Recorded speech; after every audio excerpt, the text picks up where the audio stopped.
Léonard est un drôle de canard.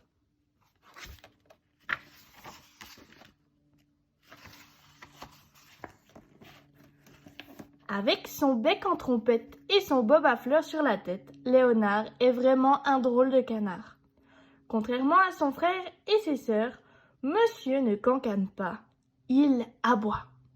C'est simple, à la basse-cour, lorsque les poules lui disent bonjour, au lieu de répondre poliment coin coin, il remue son petit popotin en jappant comme un chien. Ouah, ouah, ouah. À la maison, ses parents savent bien, eux, que Léonard ne fait pas exprès d'être original. Évidemment, il est né ainsi.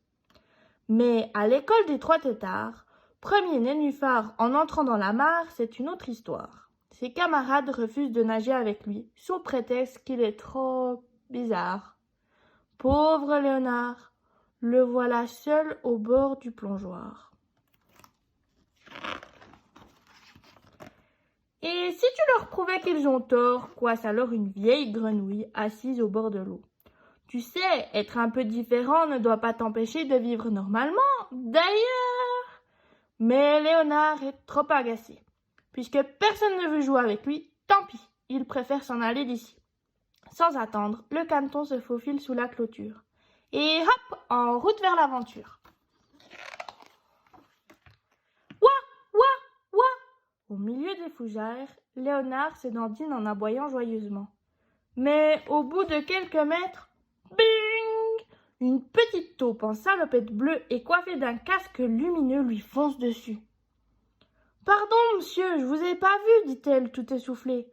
Moi, c'est Marcel, faut m'excuser, mais entre nous, je n'y vois rien du tout. » Eh oui, poursuit Marcel, comme on dit, je suis un peu malvoyante. Mais attention, hein, ce n'est pas pour autant que je ne sais pas me rendre utile. Tenez, regardez, toutes ces galeries et ces terriers, c'est moi qui les ai creusés. Léonard est impressionné. Marcel a beau ne rien y voir, elle sait bâtir de belles maisons pour les belettes et les renards. Tandis que Léonard s'éloigne, une délicieuse odeur vient lui chatouiller les narines.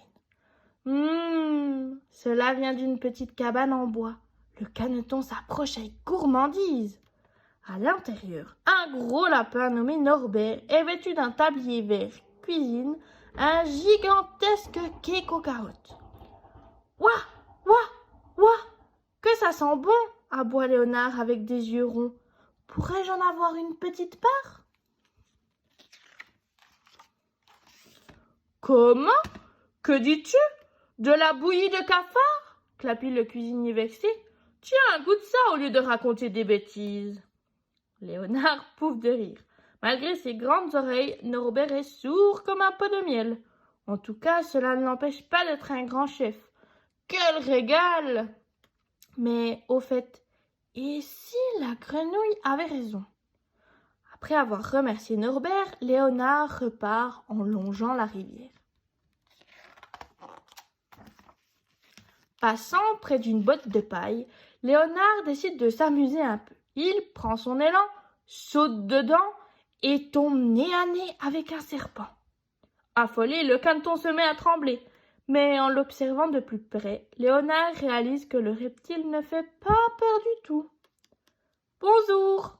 dit celui-ci en zozotant fortement. « Je m'appelle Zédéon et je suis humoriste. » Quand j'ai découvert que mon cheveu sur la langue amusait beaucoup mes amis, j'ai décidé d'en faire mon métier. Et comme je dis toujours, mon petit défaut, c'est ma plus grande qualité. Ouah, ouah, ouah, jappe Léonard hilar. Décidément, ce voyage réserve bien des surprises. N'empêche, cette fois encore, la grenouille avait vu juste. Les plumes au vent, Léonard traverse à présent un vaste champ. Soudain, il aperçoit au loin une étrange machine qui se déplace toute seule. Intrigué, le petit canard s'avance prudemment. Mais ce n'est pas une machine, c'est un gros toutou blanc. Un superbe briard nommé Oscar qui trottine sur ses pattes avant, tandis que son arrière-train est fixé à une sorte de fauteuil roulant.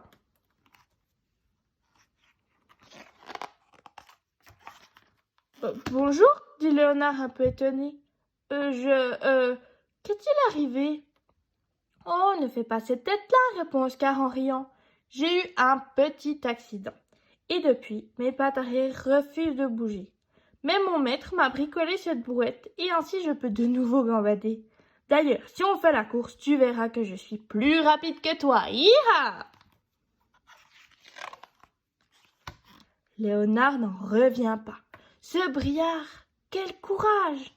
Cette fois, c'est sûr, la grenouille a dit la vérité. Son handicap, Oscar l'a transformé en force, et le canton n'est pas prêt de l'oublier.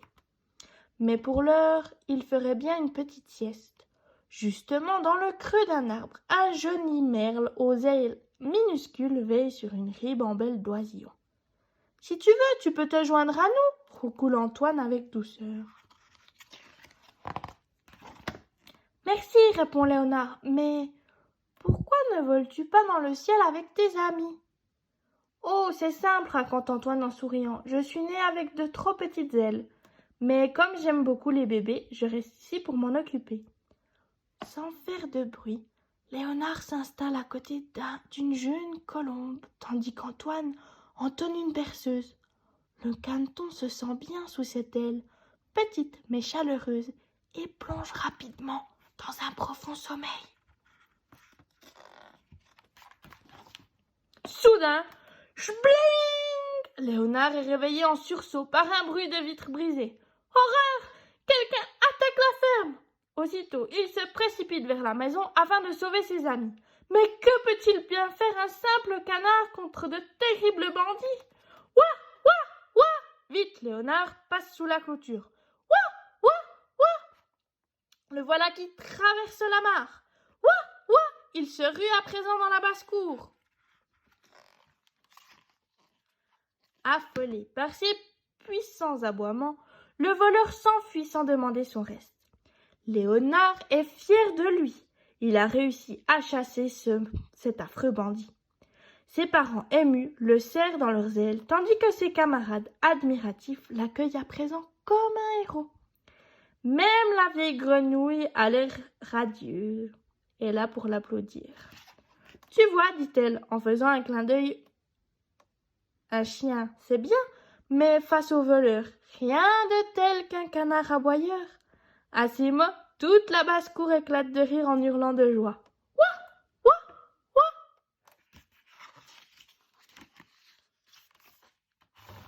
Et c'est la fin de notre histoire.